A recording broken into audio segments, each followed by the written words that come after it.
Guys, disebabkan perang Iran ni, International Energy Agency IEA dah buat sesuatu yang tak pernah dibuat dalam sejarah kita.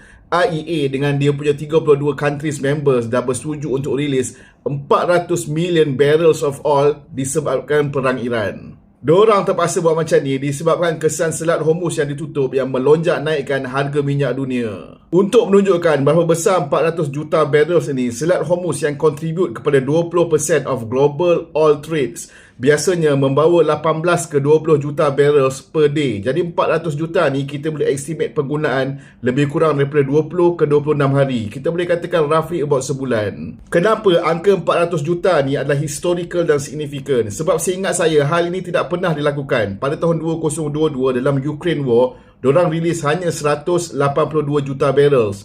Pada tahun 2011 dalam krisis Libya, diorang rilis lebih kurang 60 juta barrels. Dan pada tahun 1991 dalam Perang Teluk ataupun Gulf War, diorang hanya rilis 17 juta barrels.